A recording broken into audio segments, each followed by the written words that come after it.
Riz sur il provoque sans arrêt les duels. Et là, les Messins ont parfaitement bien joué. Ils ont joué un +1, à savoir que en plus du défenseur qui était sur Dominguez, Didier Lang était à l'intérieur.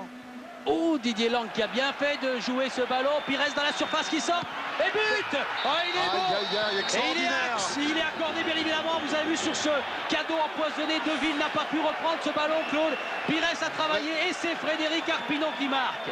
Extraordinaire Il y avait déjà eu un peu le feu dans la défense sur le premier ballon avec Didier Lang, mais extraordinaire. Et ce ballon parfait de Robert Pires à 1-0, je crois que c'est véritablement le silence le plus complet dans le stade José Alvarade. Et là, Frédéric Arpinon va vous donner l'occasion, et nous, téléspectateurs français, de tester ce public. On va voir. Et alors là, Robert, service impeccable. Parfait. Et Frédéric Arpinon qui était pourtant pris par Oceano qui était revenu. Ah, là, ça change quand même beaucoup de choses. Hein. Il avait passé le premier quart d'heure, mais attention, pas de déconcentration. Notamment ici, Robert qui frappe et qui envoie ce Yordanov à devancer Pascal Pierre. Allez, Yordanov qui est un ancien attaquant, qui essaye, mais qui n'y arrive pas, qui a oublié un petit peu la base. De son crochet. Le danger rapidement. Il a refusé cette solution et c'était trop tard derrière. Et Sapinto, là ils vont marquer, oui.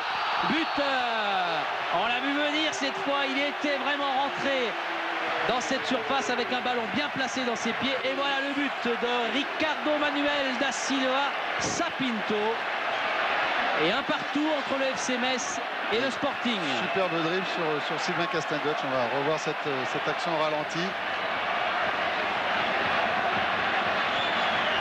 Et derrière le plat du pied, c'est sur cette action-là qu'il élimine sur le crochet intérieur le capitaine Messin. Il ne peut pas faire autrement que d'essayer de se jeter. Et derrière, c'est entre les jambes de Lionel Letizy. Ah, il reste un quart d'heure à jouer dans ce match. On vous rappelle l'état des...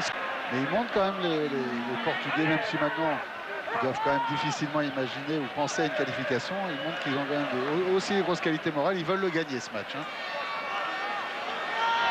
Nouveau corner pour le Sporting. Là, on a reculé un peu cette balle. Et le Tizi qui est suppléé par Lang. Attention, but. Et ils avaient demandé déjà au juge de ligne d'accorder ce but. Et voilà Sapinto qui vient de marquer son deuxième but personnel.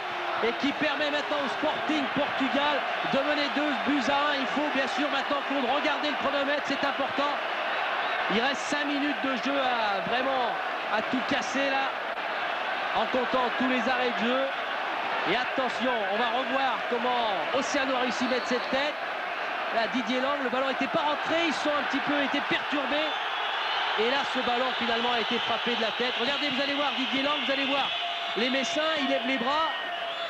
Et ils n'arrivent pas vraiment à se replacer. Ça peut aller très vite, effectivement. Position de hors-jeu. Je peux vous dire en tout cas côté Robert Oisez, on a le cœur un petit peu plus léger. Il avait vraiment envie de gagner. Je pense pas qu'il croit à la victoire finale pour l'instant. Mais il était très content de ce deuxième but, Robert Oisez. Ainsi que